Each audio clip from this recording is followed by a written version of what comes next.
सीमा गिल हमारे साथ जुड़ गई हैं। सबसे पहले मैं उनके पास जाती हूँ। सीमा गिल जी, सबसे बड़ा सवाल देखिए यहाँ पर ये था, कांग्रेस लगातार ये पूछ रही थी कि आखिर हुआ क्या है जब चीनी सैनिक हमारी सीमा में घुस आए हैं। बार बार ये पूछा जा रहा था सवाल सरकार से कि आप हमें क्लियर कीजिए सारी चीजें, ताकि हमें भी पता लग सके, देश के लोगों को पता लग सके। अब जो बैठक होगी, सर्वदलीय बैठक, उसमें क्या कुछ निकलकर सामने आता है उसका इंतजार फिलहाल किया जा रहा है, क्योंकि चीन मामले पर होने वाली बैठक है। बिल्कुल प्रिया, देखिए वैसे तो विपक्ष बीच बीच में इस तरह के मुद्दे उठाते हैं, लेकिन हम सब लोगों को ये देखना पड़ेगा कि कई बार इंटरनेशनल मामलों में सरकार को कुछ चीजें छिपानी पड़ती है, क्योंकि डिप्लोमेटिक रिलेशन मेंटेन करने होते हैं। अंतर्राष्ट्रीय स्तर पर आपको कौन सी बात कहनी है, कितनी कहनी है और किस लेवल पे कहनी है, उस सबको उनके अपनी सब डिप्लोमेटिक पॉलिसीज होती हैं, उसके हिसाब से चलना होता है। लेकिन फिर भी ये एक अच्छा स्टेप है कि सर्वदलीय बैठक बुला के, ताकि क्योंकि भारत के लिए सत्ता और विपक्ष बहुत छोटा वर्ड हो जाता है, देश बहुत बड़ा वर्ड है आपके सामने, और आपको अंतर्राष्ट्रीय स्तर पर अपने देश को रखना है।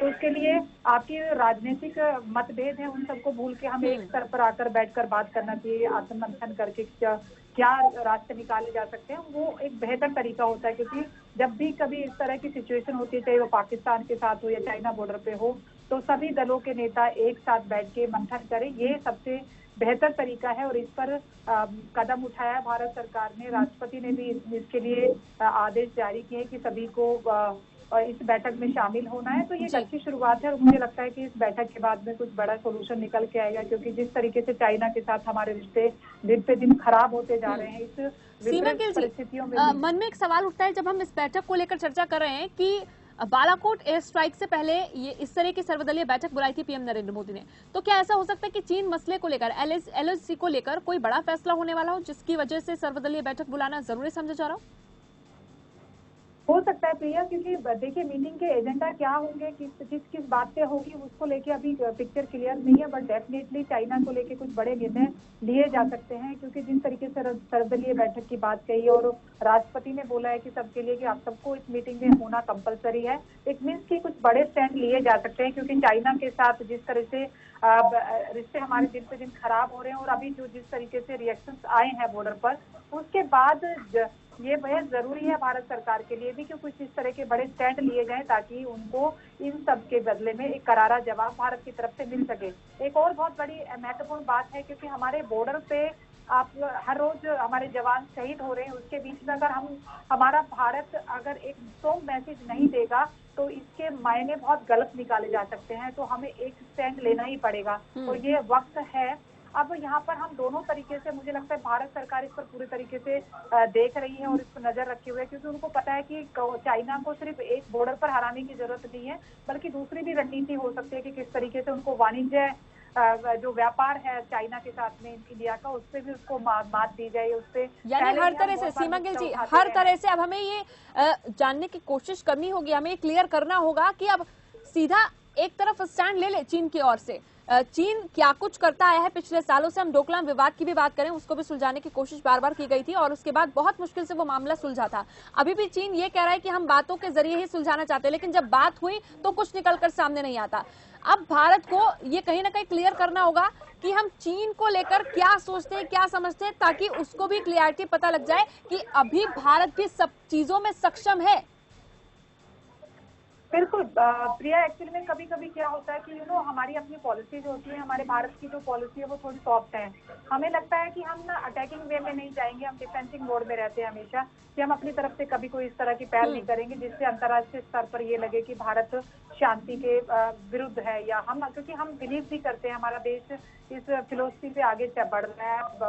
उनके ये पॉइंट बिल्कुल क्लियर है कि हमको शांति को प्रायोरिटी पे रखना है। लेकिन अगर कोई भी देश अगर आपको बार बार चैलेंज कर रहा है डिफरेंट तरीके से, तो आपको कभी कभी ऐसी परिस्थिति आ जाती है कि आपको एक करारा जवाब देने की जरूरत पड़ती है। मुझे लगता है आज भारत के सामने भी वही परिस्थिति है कि उनको चाइना को एक स्ट्रॉन्ग मैसेज देना पड़ेगा कि अगर आप यहाँ पे नहीं रुकेंगे तो रास्ते बहुत सारे हैं हमारे पास, हम उस पे आ सकते हैं। और मुझे लगता है कि इस पर सिर्फ भारत की सरकार को ही नहीं, भारत की जनता को भी इस पर सोचना पड़ेगा। ये समय आ गया है कि हमारे देश के खिलाफ हमारे सैनिकों को अगर कोई टारगेट कर रहा है बॉर्डर पे, तो हम उस देश को और उस देश से रिलेटेड जो भी व्यापार हमारे देश में वो कर रहा है, यहाँ से जो पैसे कमाता है और उस पैसे के जो बम या हथियार यूज करके वो हम पे बॉर्डर पे हमें ताकत दिखाता है, तो हम उसको स्ट्रॉन्ग मैसेज दे सकते हैं कॉमन मैन की तरह भी। तो हम सबको, सरकारों को भी, विपक्ष को भी और जनता को भी इस बात पे डिसीजन लेना पड़ेगा कि अब वक्त आ गया है कि सर चाइना को एक स्ट्रॉन्ग मैसेज दिया जाए। और मुझे लगता है कि जब ये बैठक होगी इसमें सब तमाम तरह की मुद्दों पर बात होगी और कुछ ना कुछ ठोस इस बैठक में निकल कर आएगा। जी बिल्कुल। सीमा गिल जी, मैं आपके पास वापस लौटूंगी। इस वक्त रक्षा विशेषज्ञ हमारे साथ जुड़ गए हैं प्रफुल्ल बख्शी जी, डिफेंस एक्सपर्ट। प्रफुल्ल बख्शी जी, सबसे बड़ा सवाल यहाँ पर यह भी उठता है, क्योंकि जब हम आर पार की बात कर रहे हैं तो ऐसे में चीन अपनी ओर से बार बार ये कह रहा है कि हम तो बातों के जरिए सुलझाना चाहते हैं। दूसरी तरफ हमने ये भी देखा कि सोमवार रात को उसने किस तरह से धोखा दिया जब भारतीय सैनिक बात करने के लिए उससे पहुंचे। चीन खुद क्लियर कुछ नहीं कर पा रहा है और ऐसे में अब जरूरत इस बात की है कि सब कुछ क्लियर हो जाए एलएसी को लेकर और लगातार पिछले दिनों से चल रहे तनाव को लेकर। देखिए, क्या कहेंगे आप? वेरी सिंपल सी चीज ये है कि चीन बातचीत करने की कोशिश कर रहा है और बातचीत के दौरान में उसने वो जो धोखा वाला इंसिडेंट किया उसको इंग्लिश में परफिडी कहते हैं। परफिडी का ही मतलब है कि आप उस समय ऐसे स्थिति पैदा कर दीजिए कि दूसरा आपको ट्रस्ट कर रहा है और फिर आप उसको धोखा दे दें। वो जिनीवा कन्वेंशन में एक वॉर क्राइम है। वो इतना कहेंगे चाइनीज की, देखिए लड़ाई थोड़ी सी, इतना इत्यादि इत्यादि बात करेंगे। इंटरनेशनल क्रिमिनल कोर्ट में उनकी पेशी की जा सकती है इस बात से। जी बिल्कुल प्रफुल्ल बख्शी जी, देखिए इन चीजों को छुपाने के लिए चीनी विदेश मंत्रालय ये कह रहा है। मेरे को मेरी बात पूरी करनी। ठीक है, आप पूरी कीजिए। मैं ये कह रहा हूँ कि फौज का काम है हथियार से काम लेना। हम डंडा और लकड़ी लेके कब जाने लगे? ये जो गलत नीति अपनाई है इसका खामियाजा हमने भुगतना पड़ा। आपने 20 लोगों से एक कमांडिंग ऑफिसर के हाथ धोए। ये जनरल सगत सिंह ने 1967 में इस ऑर्डर को भट्टी में फेंक दिया था और उसने 500 चीनी मारे थे। आप मेरी बात का यकीन करिए, इससे फौज की जो पूरा उसका मोरल पे इफेक्ट पड़ता है, उसकी फाइट स्पिरिट पे इफेक्ट पड़ता है। कि आप डंडे लेके जा रहे हैं रात को, ये कोई गुंडागर्दी होती है गली में? ये जब आपके देश में और घर के अंदर जब दुश्मन घुस रहा है उसको बंदूक की नोक से निकालना होता है और कोई चारा नहीं है। बिल्कुल प्रफुल्ल बख्शी जी, इसी बात को लेकर जो मैं एक और सवाल आपसे करना चाह रही थी कि इसी धोखे को छुपाने के लिए कितने झूठ अब जो चीन का विदेश मंत्रालय वो बोल रहा है। चीनी विदेश मंत्रालय की ओर से बार बार ये कहा जा रहा है कि भारतीय सेना हमारे इलाके में जबरदस्ती घुस रही थी, वो घुसपैठ कर रही थी, जिसके चलते हमने ये किया। अब झूठ पर झूठ धरे जा रहा है ताकि अंतर्राष्ट्रीय मंच पर उसकी किरकिरी ना हो जाए। और सभी ये जानते हैं, क्योंकि अलग थलग इन सभी चीजों को लेकर अलग थलग पड़ता रहा है चीन, और भारत कितना सच बोल रहा है ये भी भारत जानता है। भारत ये कह रहा है साफ तौर पर पिछले दिनों से कि हम बात करने की कोशिश कर रहे हैं, लेकिन उसके बावजूद चीन नहीं मान रहा, चीन धोखा दे रहा है। बात करने की भारत कोशिश कर रहा है, चीन नहीं मान रहा। चीन वही काम करता है जो चीन सोचता है कि उसको फायदा होगा। चीन अपने हित में सोचता है। देखिए, चीन बड़ा अक्लमंद है। चाणक्य नीति भी यही कहती है कि आप जो करिए अपने हित में करिए और अगर दुश्मन को ये फील कराइए कि वो उसका भी काम हो रहा है। चीन इसमें बड़ा निपुण है। हमको इस जाल में नहीं फंसना चाहिए, हमको अपने हित में काम करना चाहिए। देखिए, बैठी हुई हमारी फौज और गलवान हमारा है। चीन आके वहां पे कमरे बना रहा है, टेंट लगा रहा है, सब कुछ कर रहा है। हम बैठे देख रहे हैं और हमारी फौज को कहा जा रहा है शांति से काम लो, शांति से काम लो, और चीन ने वो खड़ा कर दिया। अब वो निकल भी रहा वहां से। ये जो हमारी नीति है इसमें बदलाव आना पड़ेगा, हमको अग्रेसिव होना पड़ेगा। इसीलिए हमारी फौज को बोला जाएगा कि अब जो एरिया आपका है, जो आप समझते हैं, आप उसको लीजिए, चाहे गोली चले चाहे तोप चले, कुछ हो। ये फौज लड़ने के लिए है। फौज इस तरीके से नहीं है कि आप अपनी गज बाय गज, मील बाय मील अपनी जरूर जमीन को खोसे जाइए सिर्फ किसी को खुश करने के लिए। हम कब से चाइना को खुश करने लगे? ये कब से कब से हमारा ठाकुर बन गया चीन? ये जो हमारी जो नीति है, कमजोर नीति है, इसको चेंज करना पड़ेगा। इस नीति को बदलकर एक नई नीति के तहत हमें काम करना होगा और इसको लेकर फिलहाल जो लगातार बैठकों का दौर है वो भी जारी है। रक्षा मंत्रालय की ओर से बैठकें की जा रही हैं। सीमा गिल जी भी हमारे साथ जुड़ी हुई हैं। बिल्कुल सीमा गिल जी, देखिए, हम जब विदेश नीति की बात करते हैं खासतौर पर और एक रणनीति की बात करते हैं जिसके चलते अब हमें आगे एक एक्शन लेना ही होगा, और खुद प्रफुल्ल बख्शी जी जो रक्षा विशेषज्ञ हैं उनका भी ये मानना है कि आगे के लिए हमें कुछ बदलाव तो करने ही होंगे। क्या कहेंगे बिल्कुल आप? प्रिया, जिस तरीके से बख्शी साहब कह रहे हैं, बिल्कुल मैं उस बात से एग्री करती हूँ कि हमें चाइना जैसे देश के साथ में अपनी रणनीतियों को थोड़ा सा चेंज करने की जरूरत है, क्योंकि हम जनरली हमारे अपने कल्चरल वैल्यूज हैं कि हम बहुत सॉफ्ट रहते हैं, लेकिन चाइना बार बार इस चीज का फायदा उठाता है। तो कहीं ना कहीं हमें एक मैसेज स्ट्रॉन्ग देना पड़ेगा। वक्त आ गया है कि चाइना को किसी ना किसी तरीके से हम एक स्ट्रॉन्ग मैसेज दें, और अपने हितों को ध्यान में रखते हुए कि हमारे देश के लिए हमारी कौन सी ऐसी पॉलिसीज हैं जो ये सुनिश्चित करे कि हाँ, इसमें हमारे देश की भलाई है, और हम अपनी कूटनीतियों से पूरी तरीके से चाइना को पछाड़े। उन सब पर हमें फोकस होकर काम करना पड़ेगा। उसमें मुझे ऐसे लगता है कि बॉर्डर पर लड़ाई लड़ने के साथ साथ आज की डेट में ये बहुत महत्वपूर्ण है कि हमको जो ट्रेडिंग रिलेशन है चाइना के साथ में, उस पे उनको बहुत बड़ी मात देने की जरूरत है। वहां पर उनको झटका देने की जरूरत है, क्योंकि अगर वहां पर उनको हम झटका देते हैं तो उनकी कमर एक बहुत टूटेगी। उनको ये समझ में आएगा कि भारत जैसा देश जहाँ पर 140 करोड़ लोग रहते हैं। और सीमा जी, इसके लिए भी हमें स्ट्रिक्टली स्टैंड लेना होगा इसके लिए, क्योंकि हम ये सालों से बोलते आ रहे हैं कि हमें जो चीनी सामान है उसका बहिष्कार करना है, उसका बाइकआउट करना है, लेकिन उसके बावजूद अब तक हम उसे कितना कर पाए। इसके लिए भी हमें आगे के लिए मजबूत रणनीति बनानी होगी सीमा जी। बिल्कुल, देखिए, इसमें सरकार और जनता दोनों की नियत से मुझे कि हमें दोनों को ना सामंजस्य स्थापित करना पड़ेगा इस चीज पे लेके। एक तो सरकार को हमारी जो ट्रेडिंग पॉलिसीज है, इंटरनेशनल एक्सपोर्ट इंपोर्ट पॉलिसीज है, उस पर ध्यान देके जो भी इस तरह के जो MOU साइन होते हैं डिफरेंट कंट्रीज के बीच में, उसमें हमें क्या क्या रखना है उस पर बहुत ध्यान देने की जरूरत है। जैसे लास्ट टाइम हमने RCEP पे PMO की तरफ से बहुत स्ट्रॉन्ग स्टैंड लिया गया और हम उससे बैक लगाए। तो हमें देखना पड़ेगा कि हमारे भारत को फायदा कहाँ पर है, और साथ में देश की जनता को भी, क्योंकि जब आप मार्केट में जाते हैं, अगर मार्केट में पहली बात तो हमारे नियम ऐसे होने चाहिए इंपोर्ट करने की जो पॉलिसीज हैं कि हम चाइना को एक्सेस ही ना दें अपने यहाँ पे, और अगर किसी तरीके से एक्सेस होता भी है, मार्केट में होता भी है, तो आम आदमी को भी ये पता होना चाहिए कि अगर कोई चीज यहाँ से 1 रुपया महंगी भी मिल रही है लेकिन वो मेड इन इंडिया है, तो हम अपने देश को प्रमोट कर रहे हैं। ये जब तक नेशनलिज्म की जो भावना है हमारे देश के लोगों के अंदर नहीं आएगी, तब तक हम चाइना से लड़ना हमारे लिए बहुत मुश्किल है। तो हमें सरकारी तौर पे भी और जमीन पर भी, क्योंकि जमीन पर आम आदमी को भी इस बात को समझना पड़ेगा। यानी कई ऐसे तरीके हो सकते हैं जिससे हम चीन को सबक सिखा सकते हैं। उसमें कई रणनीतियां हो सकती हैं। कूटनीति की हम बात करें, हम व्यापार के हिसाब से बात करें। प्रफुल्ल बख्शी जी, जब हम बात करते हैं खासतौर पर रक्षा विशेषज्ञ के तौर पर, मैं आपसे सवाल चाहूं, क्योंकि बाकी देशों पर किस तरह से जो बाकी छोटे देश हैं और खासतौर पर भारत के जो बहुत करीबी रहे हैं, चाहे वो नेपाल हो, चाहे वो हम पुराने समय की बात करें, सिक्किम की हम बात कर लें, हम तिब्बत की बात कर लें, उन देशों पर दबाव बनाने की कोशिश करता रहा है चीन, और अब वो ये कोशिश कर रहा है कि उभरती हुई ताकत भारत को किस तरह से दबाव में लाया जा सके। लेकिन उसे समझना होगा कि अब भारत दबाव में आने वाला नहीं है, बल्कि वो सक्षम है हर तरीके से। क्या कहेंगे आप? उसको तो ये भी पता चल जाना चाहिए कि भारत दबाव में तो आएगा नहीं, भारत काउंटर दबाव करेगा।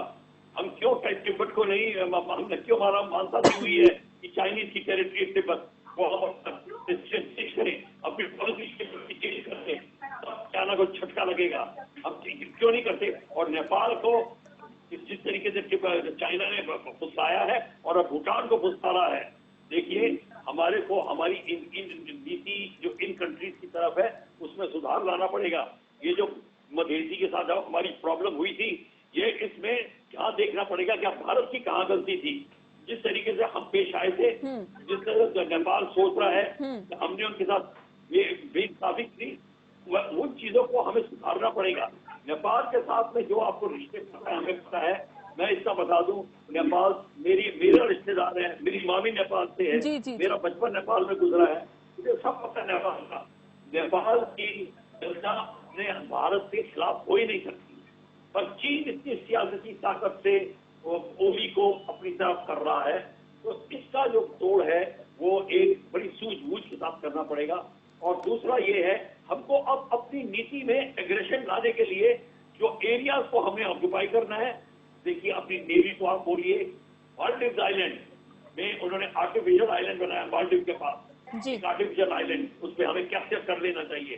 साउथ चाइना सी में आर्टिफिशियल आइलैंड के अगेंस्ट अभियान चल रहा है सारी कंट्रीज का, भारत को उसको ज्वाइन करना चाहिए। अगर उनको 2 या 3 शिप की जरूरत है हमारे जहाजों की, वहां प्रदान देने चाहिए। और हमारे को चाइना की जो नेवी घूम रही है अटलांटिक ओशन में साउथ ऑफ इंडिया, उसके ऊपर रोक लगानी होगी।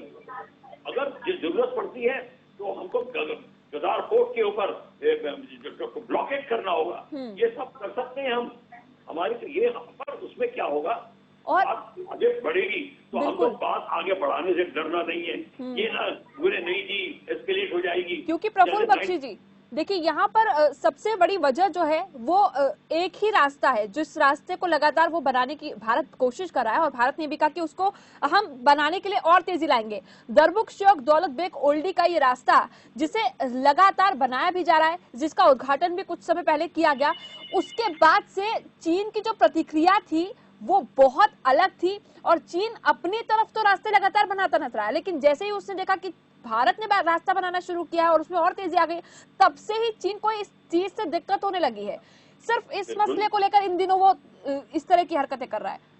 अब क्या वो ये चाहता है कि हम अपने एरिया में भी कुछ ना करें? लेकिन ऐसा तो नहीं हो सकता ना, इसको लेकर तो जवाब देना ही होगा।